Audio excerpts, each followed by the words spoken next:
Assalamualaikum warahmatullahi wabarakatuh. Halo anak-anak, kembali lagi di channel YouTube saya Tino Adi. Jangan lupa untuk selalu berbuat kebaikan, jangan lupa untuk jaga kesehatan, dan jangan lupa untuk berdoa terlebih dahulu sebelum memulai kegiatan. Pada kesempatan kali ini kita akan belajar tema 3 tentang makanan sehat, subtema 1 pembelajaran kelima untuk kelas 5 semester 1. Pada pembelajaran kelima ini, materi yang akan kita bahas yaitu yang pertama, organ pencernaan pada manusia dan fungsinya, yang kedua, menyimpulkan isi teks bacaan, dan yang ketiga, menyanyikan lagu bertangga nada mayor dan minor.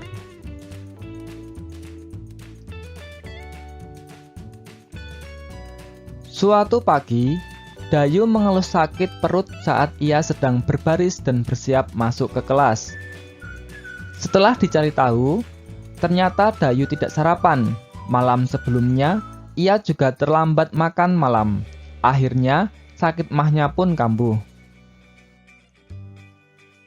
Banyak orang berpikir bahwa penyakit mah hanya bisa diderita oleh orang dewasa. Ternyata anak-anak pun bisa terkena mah. Apa penyebabnya? Apakah gejala mah yang dialami anak-anak sama dengan yang dialami orang dewasa?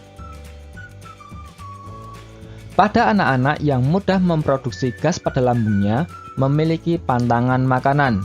Misalnya, tidak boleh makan pedas dan asam. Mereka harus banyak makan sayur dan buah, serta tidak boleh terlalu banyak makan mie instan. Oleh sebab itu, anak-anak perlu terus diingatkan untuk selalu menjaga apa yang mereka makan.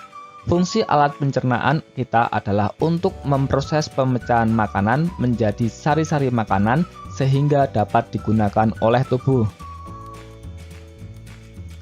Untuk mencerna makanan, diperlukan organ pencernaan. Bahan makanan yang kita makan tidak langsung diserap oleh sel-sel tubuh. Sebelum diserap, bahan makanan harus dicerna melalui proses pencernaan. Masih ingatkah anak-anak tentang pelajaran sistem pencernaan pada manusia? Alat-alat pencernaan kita terdiri atas mulut, kerongkongan, lambung, usus halus, usus besar, dan anus. Mari kita pelajari lebih dalam tentang organ pencernaan manusia dan fungsi dari setiap organ pencernaan tersebut. Kita mulai dari mulut. Fungsi utama mulut adalah untuk menghancurkan makanan sehingga ukurannya cukup lebih kecil untuk dapat ditelan ke dalam perut. Bagian alat-alat pencernaan di mulut adalah gigi, lidah, dan kelenjar ludah atau air liur. Makanan dalam mulut dicerna secara mekanis dan kimia. Pencernaan makanan secara mekanis menggunakan gigi dengan bantuan lidah. Sedangkan pencernaan kimiawi menggunakan enzim ptyalin dalam ludah. Setelah itu, makanan akan menuju ke kerongkongan. Fungsi kerongkongan adalah sebagai saluran untuk memindahkan makanan dari mulut ke lambung. Kerongkongan dapat melakukan peristaltik, yaitu gerakan meremas-meremas untuk mendorong makanan sedikit demi sedikit ke dalam lambung. Selanjutnya, makanan akan menuju ke lambung. Fungsi lambung adalah mencerna makanan secara mekanik dan kimiawi, serta penghasil pepsinogen. Dinding pada lambung menghasilkan asam klorida atau HCl, berfungsi untuk membunuh bakteri dan mengaktifkan pepsinogen menjadi pepsin.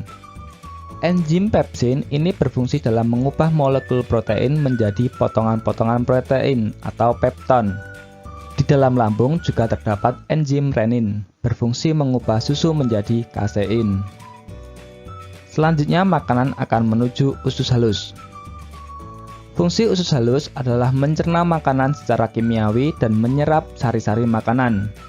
Usus halus terbagi atas 3 bagian, yaitu usus 12 jari atau duodenum, usus kosong atau jejunum, dan usus penyerapan atau ileum. Pada usus 12 jari bermuara saluran getah pankreas dan saluran empedu. Selanjutnya, makanan akan menuju usus besar. Fungsi usus besar adalah untuk mengabsorpsi air dan mineral, tempat pembentukan vitamin K dengan bantuan bakteri Escherichia coli, serta melakukan gerak peristaltik untuk mendorong tinja menuju anus. Bakteri Escherichia coli yang terdapat dalam usus besar juga berperan dalam proses pembusukan sisa makanan menjadi kotoran. Sisa pembusukan akan menuju ke anus. Fungsi anus adalah tempat keluarnya kotoran dari usus besar. Apabila rektum telah penuh dengan kotoran, maka rektum akan berkontraksi untuk mengeluarkan kotoran dari tubuh melalui anus. Tahukah kamu bahwa panjang saluran pencernaan pada orang dewasa bisa mencapai 30 meter?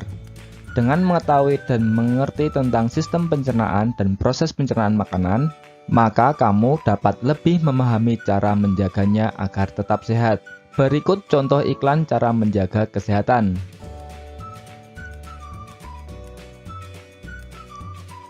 Kita dapat menyimpulkan isi dari iklan yang tertera tersebut.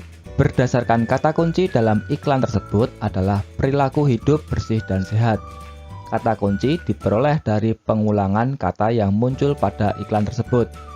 Menurutku, iklan tersebut adalah iklan perilaku hidup bersih dan sehat. Gambar pada iklan tersebut sesuai dengan pesan yang disampaikan, cukup menarik dan cukup jelas. Iklan ini menurutku efektif karena menampilkan gambar yang menarik dan kata-kata yang mudah dipahami.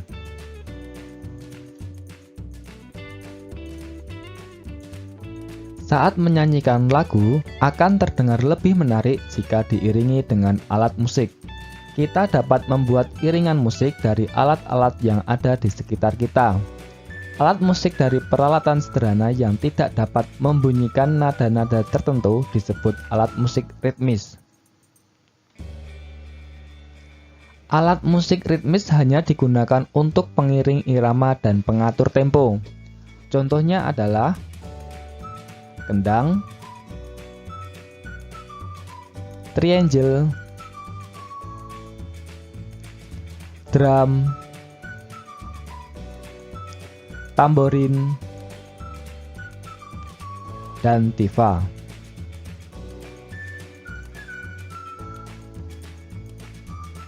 Anak-anak biasa menggunakan pensil, tempat pensil, batu, kerikil, botol plastik untuk dijadikan alat musik ritmis. Agar enak didengar, alat musik ritmis harus diharmonisasikan dan diselaraskan dengan lagu. Sekian pembelajaran yang dapat saya sampaikan, semoga bermanfaat. Sampai jumpa lagi dan terima kasih. Wassalamualaikum warahmatullahi wabarakatuh.